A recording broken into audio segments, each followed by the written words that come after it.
पुणेकरच पुण्याचे दादा, आम्ही सर्व त्यांचे सेवक. पुणेकरांनी मोदींना भाजपला स्वीकारले. पुणेकरांनी अजित पवारांना नाकारल्याच्या प्रश्नावर फडणवीसांचं भाष्य. आम्ही मोदीला स्वीकारलं का? अरे बाबा, मी पण पुण्याचाच आहे. डायलॉग बाजी जिंदगी गेली तुमची, ट्विट करण्यात जिंदगी गेली, त्याच्यावर टीका करण्यात जिंदगी गेली. पण आम जनता, गरीबाची पोरगी बलात्कार होती, गरीबाच्या पोरीवर तिथं येऊन भेट देता का तुम्ही? नाही देत. ज्या गरीबाच्या पोरीवर बलात्कार होतो त्याला न्याय अजून भेटलेला नसते. आणि हे ईव्हीएमचा घोटाळा करून तुमचा हे गुटखा नेता ही ही ही ही म्हणून हसतोय. राजकारणाला एक खेळ मांडलाय, हुकुमशाही चालवली. आणि जनतेचं जेव्हा प्रेशर पडतो, भरपूर मतं पडतात, तिथं ईव्हीएमनी काम नाही चाललं म्हणून तिथं या महाराष्ट्रातल्या मराठी लोकांना पुन्हा रिकाउंटिंग करायला होता. लाजा वाटत नाही? पंतप्रधान असावा तर डोनाल्ड ट्रम्प सारखा असावा. तो त्याच्या देशाचा विचार करतो, त्या स्वतःच्या देशाचा विचार करतो. मतलबी माणूसही देशासाठी चांगला आहे ना. लहान लहान पोरींवर या देशात बलात्कार होतात.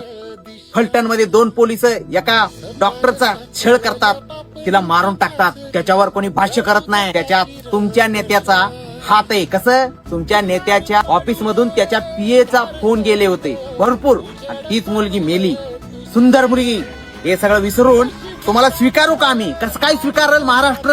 वेडे आहेत का आम्ही? बटन दुसऱ्याला दाबलं तर मत तुम्हाला जातात. ईव्हीएमचा खेळ तुम्ही चालवला गेल्या 10-15 वर्षापासून. आणि पुणेकरांना माहिती आहे, कोणत्याही पक्षाचा माणूस असू दे, मराठी माणसाला मत द्यायचं. पुणेकरांना माहिती आहे, बाहेरच्यांना नाही. दिल्लीची गुलामी करायचं, गुलामी करणारे तुम्ही, आम्ही नाही. महाराष्ट्राची लोक आहेत आणि मराठीवर प्रेम करणारे लोक आहेत, मराठी भाषावर प्रेम करणारे लोक आहेत. पक्ष कोणता असू दे, मराठी माणूस पाहिजे, एवढा अक्कल आहे ना. मराठी माणसाला ईव्हीएमच्या खेळातून दिल्लीच्या लोकांनी दबाव टाकून हे आम्हाला एक मोहरा बनवल्यात. अरे कर्नाटकला जावा, कन्नडावर प्रेम. केरळमध्ये जावा, केरळीवर प्रेम. तामिळनाडूला जावा, तमिळवर प्रेम. त्यांच्या भाषेवर प्रेम आहे. आम्हाला कसं नसणार आमच्या भाषेवर प्रेम? आमच्याच मराठी माणसाला आम्ही मतं दिलेत, पण गेलेत तुम्हाला. निवडून कशी काय आले कळतच नाही. आम्ही नाही स्वीकारलं बाबा. तुम्ही डायलॉग बाजी मारत असतात. सगळा खेळ आहे.